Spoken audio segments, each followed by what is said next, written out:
नमस्कार दोस्तों, सुनो उत्तराखंड के इस वीकेंड स्पेशल में आपका स्वागत है। आज हम आपको ले चलेंगे देवभूमि के एक ऐसे शहर में जिसे उत्तर का काशी कहा जाता है। हम बात कर रहे हैं बागेश्वर की। एक ऐसा मंदिर जहां भगवान शिव व्याघ्र यानी बाघ के रूप में विराजमान है और जिसकी दीवारों ने न केवल भक्ति बल्कि एक ऐतिहासिक क्रांति को भी देखा है। हम बात कर रहे हैं बागेश्वर के ऐतिहासिक बागनाथ मंदिर की।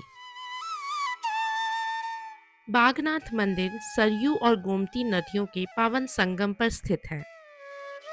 प्राचीन काल की बात है जब ऋषि वशिष्ठ अपनी तपस्या के बल से मानसरोवर से पवित्र सरयू नदी को लेकर आ रहे थे। सरयू को अयोध्या की ओर ले जाना था, लेकिन जब वे बागेश्वर के इस पावन संगम सरयू और गोमती के मिलन स्थल पर पहुंचे तो उन्होंने देखा कि मार्कंडेय ऋषि वहां शिव की तपस्या में लीन है। शास्त्रों के अनुसार किसी तपस्वी की तपस्या के बीच से नदी का बहना उसकी तपस्या भंग करना माना जाता है। वशिष्ठ जी धर्म संकट में पड़ गए। अगर सरयू आगे बढ़ती तो मार्कंडेय ऋषि की तपस्या टूट जाती और अगर रुकती तो सरयू का मार्ग अवरुद्ध हो जाता। वशिष्ठ जी ने वहीं रुककर भगवान शिव का स्मरण किया। अपने दोनों भक्तों की समस्या सुलझाने के लिए महादेव ने एक अद्भुत लीला रची। भगवान शिव ने स्वयं बाघ का रूप धारण किया और माता पार्वती को एक गाय का रूप लेने को कहा।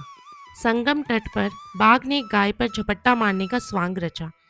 गाय के करुण विलाप और बाघ की गर्जना सुनकर मार्कंडेय ऋषि की समाधि टूट गई। वे गाय की रक्षा के लिए दौड़ पड़े। जैसे ही ऋषि ने बाघ को रोकने की कोशिश की, महादेव अपने असली रूप में प्रकट हो गए। क्योंकि महादेव यहाँ बाघ के रूप में प्रकट हुए थे, इसलिए इस स्थान का नाम व्याघेश्वर पड़ा, जो बोलचाल की भाषा में बागेश्वर हो गया और मंदिर का नाम बागनाथ बन गया।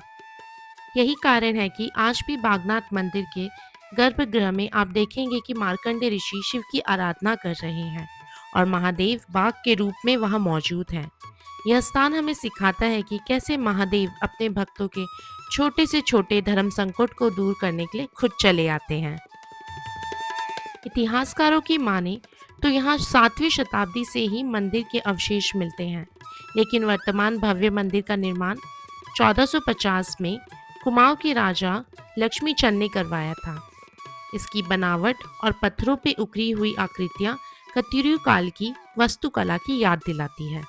बागनाथ मंदिर का महत्व सिर्फ धर्म तक सीमित नहीं है।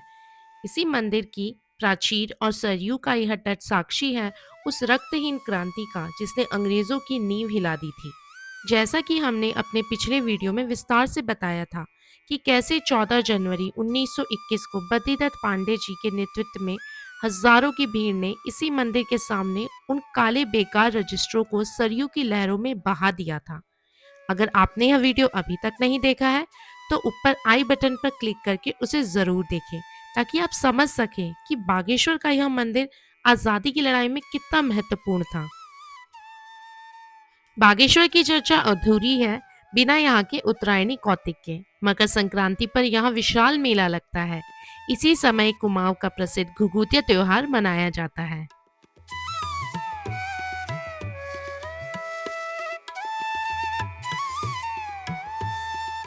और जब सूरज ढलता है तो संगम तट पर होने वाली भव्य आरती का दृश्य मंत्रमुग्ध कर देने वाला होता है।